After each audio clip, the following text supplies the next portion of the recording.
ఓం మహాగణాధిపతయే నమః. ఓం గురుభ్యో నమః. ఓం శ్రీమాత్రే నమః.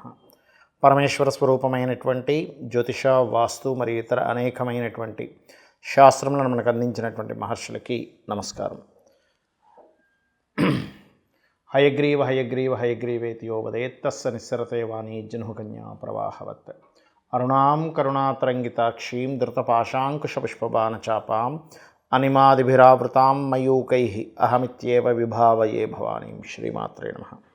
మనం ఈరోజు వార ఫలితాల్లో 2వ తేదీ నుంచి 8వ తేదీ వరకు ఉన్నటువంటి వార ఫలితాలు మనం చూసుకున్నట్లయితే చంద్రుడి యొక్క స్థితి మీనరాశి నుంచి మిథున రాశి వరకు సంచారం జరుగుతుంది. అదేవిధంగా వృషభంలో వక్రించిన గురువు మనకి అయితే ఈ వక్రించిన గురువు 5వ తేదీకి స్ట్రైట్ అవుతున్నాడు, రుజు మార్గంలోకి వస్తున్నాడు. అదేవిధంగా వక్రించిన కుజుడు మిథున రాశిలోని, కన్యా రాశిలో కేతువు, రవి బుధులు మకరంలోని మరియు అదేవిధంగా శని కుంభంలోని, మీనంలో రవి శుక్రుల యొక్క సంచారం జరుగుతుంది. ఈ యొక్క గ్రహస్థితిని అనుసరించి ద్వాదశ లగ్నాల వారికి, లగ్నం తెలియని వారి రాశి వారికి ఎటువంటి శుభ ఫలితములు జరగనున్నాయి, ఏ విషయాల పట్ల కించిత్ జాగ్రత్త వహించాలి, మరియు ఏ దేవతా ఆరాధన లేదా గోసేవ ఏం చేసుకోవాలి అనేటువంటి విషయాలు ఇప్పుడు మనం తెలుసుకుందాం. అయితే ఈ విషయాలు చెప్తుంది నేనైనప్పటికీ కూడా చెప్పేస్తుంది సాక్షాత్ లలిత అమ్మవారిగా భావిస్తూ ఒక్కొక్క లగ్న రీత్యా మనం తెలుసుకుందాం. కర్కాటక లగ్నము, కర్కాటక రాశి. ఈ వారం మొత్తము కూడా కర్కాటకం వారికి, క్రియేటివ్ ఫీల్డ్స్లో ఉండేటువంటి వారికి చాలా బాగుంది. అంటే ఫ్యాషన్ డిజైనింగ్ కానివ్వండి, ఎనీ డిజైనింగ్ రిలేటెడ్ ఫీల్డ్స్లో ఉండేటువంటి వారు కానివ్వండి, ఉపాసనలు చేసేటువంటి వారు కానివ్వండి, సంతానం కోసం ప్రయత్నం చేసేటువంటి వారు కానివ్వండి, చాలా చాలా అనుకూలంగా ఉంది. కాకపోతే కర్కాటకం వారు కాస్త 4, 5 తేదీలు వాహనాల మీద వెళ్ళేటప్పుడు కాస్త జాగ్రత్తగా ఉండండి. కాస్త 8వ తేదీ లాంగ్ జర్నీ చేసేటువంటి యోగం ఎక్కువగా చూపిస్తుంది. కాకపోతే 2, 3 అండ్ 6, 7 తేదీలు మీకు ప్రధానంగా ఇక్కడ మీకు సంతానం కోసం ఎవరైతే IVIలు, IUF ఇవి చేయించుకుంటూ ఉంటారు, ఇవి రకరకాల శస్త్రచికిత్సల ద్వారా సంతానం పొందాం అనుకునేటువంటి వారికి బాగుంది. అదేవిధంగా రాజకీయ నాయకులు కూడా ఈ వారం చాలా అనుకూలంగా ఉంది. ఇక కర్కాటకం వారికి ధనపరంగా చూసుకున్నట్లయితే ఏ రకంగా ఉందని చూసుకున్నట్లయితే కొంత కుటుంబ సభ్యుల్లో ఫైనాన్షియల్ మ్యాటర్స్ విషయంలో కొంత డిస్టర్బెన్స్ వస్తూ ఉంటుంది. కాకపోతే వ్యాపారపరమైనటువంటి అభివృద్ధులు జరుగుతాయి. కర్కాటకం వారికి అగ్రిమెంట్స్ చేసుకునేటప్పుడు కాస్త మీరు చూసి అగ్రిమెంట్స్ చేయండి. చూడకుండా పర్లేదులే మన వాళ్ళే కదా అని ఏదో సంతకం పెట్టడం లాంటివి మాత్రం పొరపాటును కూడా చేయకండి. మీకు 3వ స్థానంలో కేతువు యొక్క సంచారం జరుగుతుంది కావున. అలాగే ఎప్పటి నుంచో ప్రాపర్టీ మూలంగా రావాల్సిన ధనం ఏదైతే ఉంటుందో అది ఇప్పుడు కొంచెం మీకు రిలీజ్ అవ్వడం జరుగుతుంది. అందులోనే ముఖ్యంగా మీ యొక్క జీవిత భాగస్వామికి సంబంధించిన ప్రాపర్టీ రిలేటెడ్ మనీ రావడం ఇట్లాంటివి కూడా బలంగా చూపిస్తున్నాయి.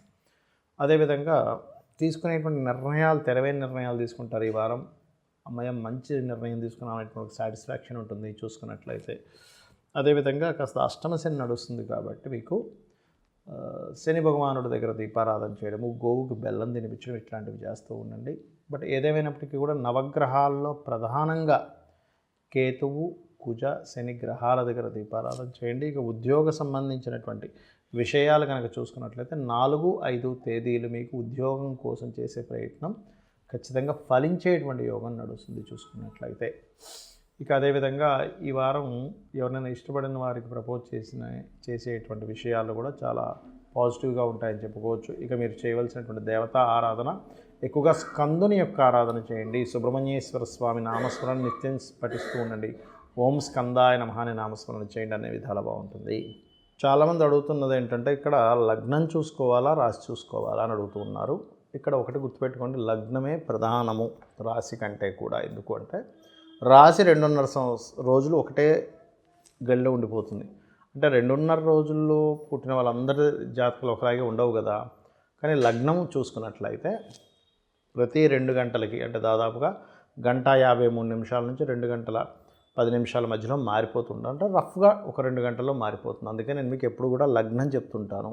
మన పర్సనల్ చార్ట్ చూసుకునేటప్పుడు కూడా లగ్నం ఎలా ఉందో చూసుకోండి. ఎందుకంటే లగ్నం జీవుడు, ఆ పర్టికులర్ పర్సన్.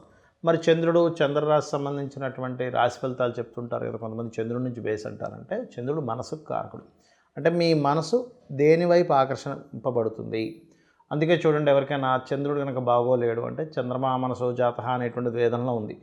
చంద్రుడు పాడైనప్పుడు ఏమవుతుంది, వాళ్ళ మానసిక స్థితి సరిగ్గా ఉండదు. అంటే మీ మనసు దేనివైపు ఆకర్షింపబడుతుంది, ఎటువైపు మీ మనసు ఆలోచనలు వెళ్తున్నాయి, అది చంద్రుడి నుంచి చూసుకుంటారు. కానీ జీవుడికి యాక్చువల్గా జీవుడు కాబట్టి లగ్నం నుంచి చూసుకోమని చెప్తారు. తెలియని వారు చంద్రుడి నుంచి చూసుకోవచ్చు, అందులో ఎటువంటి డౌట్ లేదు. అయితే ఈ వారం మనకు ప్రత్యేకంగా గురువు రుజుమార్గంలోకి వస్తున్నాడు కాబట్టి అందరికీ గురుబలం పెరగాలి అంటే ఏం చేయాలో కూడా చెప్తాను. మరి ఈ గురుబలం ఎందుకు పెరగాలి, గురువు వల్ల ఏమిటి లాభము అంటే, మీరు సైంటిఫిక్గా కూడా చూడండి. మనకి గెలాక్సీలో మన నవగ్రహాల సంబంధించిన రాహుకేతులు నోట్స్ వీటిని తీసుకుంటే కూడా ఏదైనా ఒక శకలం గనక భూమి వైపు వస్తున్నప్పుడు ఆ శకలాన్ని తప్పించేటువంటి శక్తి సైంటిఫిక్గా కూడా ఏం చెప్తారంటే, గురుత్వాకర్షణ శక్తి వల్ల అటువైపు లాగేసుకుంటాడు. గురుగ్రహమే లేదనుకోండి, ఎన్నో శకలాలు ఇప్పుడు భూమికి తగిలి భూమి ఉండకుండా పోయేది కూడా చెప్పాలంటే. అంటే ఏమిటి, సైంటిఫిక్గా కూడా గురువు ఆ యొక్క ఫలితాలు ఇస్తున్నాడు.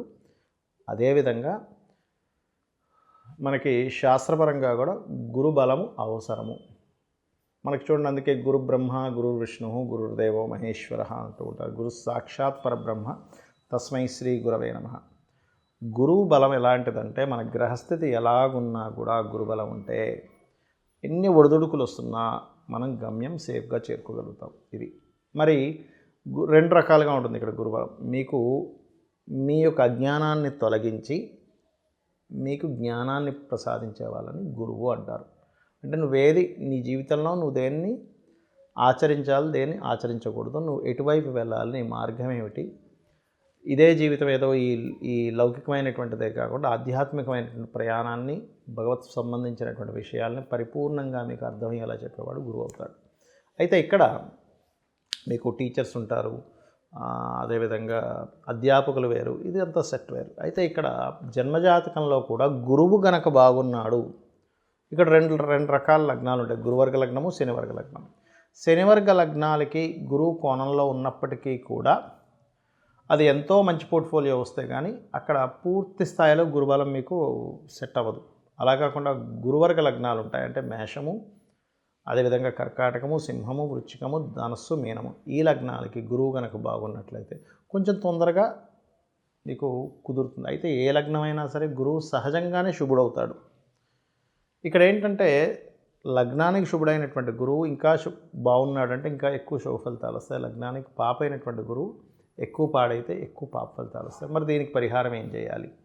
గురుబలం చదువు మీద ఉందనుకోండి, మంచి విద్యావంతుడు అవుతాడు. గురుబలం వివాహానికి సంబంధం కలిగిందనుకోండి, సరిగ్గా ఆ టైంకి వివాహం అయిపోతుంది.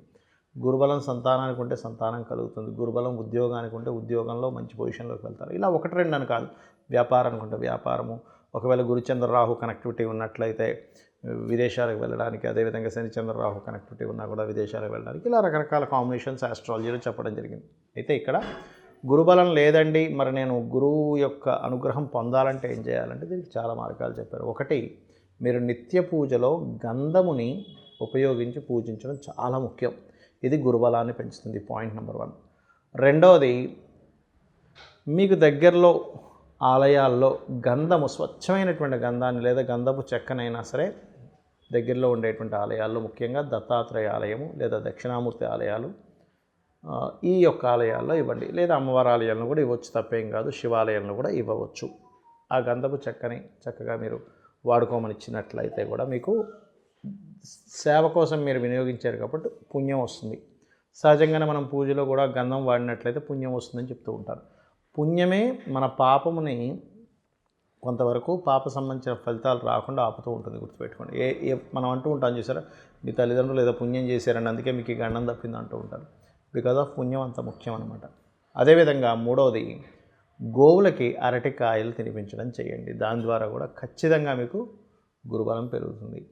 ఇవేమీ లేవండి, నాకు గోవు లేదు, నేను ఉన్న దగ్గర టెంపుల్ లేదు, ఏమీ లేదు, అలాగే చేయాలి అన్నప్పుడు జయ గురుదత్త, శ్రీ గురుదత్త అనే నామస్మరణ లేదా దత్తాత్రేయుడికి సంబంధించిన పారాయణం చేయడం, దిగంబర దిగంబర శ్రీ పాదవల్లభ దిగంబర అనే నామస్మరణ చేయడం చేయండి. ఖచ్చితంగా గురుబలం పెరుగుతుంది.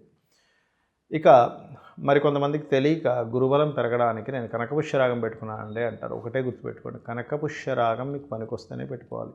అంతేగాని ప్రతిసారి గురుబలం పెరగడానికి కనకపుష్యరాగం పెట్టుకోగానే గురుబలం పెరుగుతుంది అని అనుకుంటే అది పూర్తిగా తప్పు. గురుబలము మీ జన్మజాతకంలో గురుగ్రహం బాగుంటే కనకపుష్యరాగం పెట్టుకోవాలి. శని బాగున్నాడు అనుకోండి, నీలం పెట్టుకోవచ్చు. అలా అని శని బ్యాడ్ ప్లానెట్ ఏం కాదు అక్కడ. బుధుడు బాగుంటే పచ్చ పెట్టుకోవచ్చు. అంతేగాని బాగోకపోయినా ఈ గురుబలం పెరుగుతుంది కదా అని పెట్టుకుంటే అది ఇంకా నెగిటివ్ రిజల్ట్స్ ఎక్కువ ఇస్తుంది. ఎలా అంటే ఇప్పుడు మీకు 2 రకాల కూరగాయలు ఇంట్లో ఉన్నాయి. ఆ 2 రకాల కూరగాయల్లో ఒకటి పాడైపోయినటువంటి ఒక వారం రోజులు 10 రోజులు అయింది ఆ కూరగాయ తీసుకొచ్చి అది పాడైపోయింది. దాన్ని మీరు వండుకొని తిన్నారనుకోండి, పరిస్థితి ఏమిటి? కడుపు పాడైపోతుంది. అమ్మో ఎందుకు తిన్నాను రా బాబు అని చెప్పి ఒక ఫుడ్ పాయిజన్ అయ్యే ఛాన్సెస్ కూడా ఉంటాయి. అంటే ఏమిటి? పాడైనటువంటి వస్తువుని మీరు తింటే మీకు ఎలా అయితే బాడీలో పాడవుతుందో, మీ జన్మజాతకంలో పాడైనటువంటి గ్రహ సంబంధించింది ఉంగరం రూపంలో పెట్టుకున్న రత్న రూపంలో మీరు ధరించినప్పుడు ఏమవుతుందంటే దాని యొక్క ఫలితం పాజిటివ్గా ఇవ్వలేదు. ఇంకొక చిన్న ఉదాహరణ చెప్పి నేను మీకు ముగిస్తాను. ఫ్రెండ్స్లో మంచి ఫ్రెండ్స్ ఉంటారు, మనకి శ్రేయోభిలాషులు ఉంటారు, మనల్ని ఇబ్బంది పెట్టేవాళ్ళు. ఇబ్బంది పెట్టేవాడిని పక్కన పెట్టుకుంటే ఎలా ఉంటుంది? ఇబ్బంది వస్తుంది. అలాగే రత్నం ఎంచుకునేటప్పుడు కూడా గురుబలం పెరగాలని అలా పెట్టుకోకండి. మీకు బాగుంటేనే పెట్టుకోండి, లేనట్లయితే మీకు ఏ రత్నం కలిసి వస్తుంది, ధనాన్ని ఇచ్చే రత్నం వేరే ఉంటుంది. కొన్నిసార్లు రత్నాలు కూడా పనికిరావు, అమ్మవారు రూపు పెట్టుకున్నా సరిపోతుంది, లేదా రుద్రాక్ష వేసుకోవచ్చు. దాన్ని తెలుసుకొని చేయండి. మీకు ఆ యొక్క అమ్మవారి యొక్క అనుగ్రహం పరిపూర్ణంగా కలగాలని కోరుకుంటూ శ్రీమాత్రే నమః.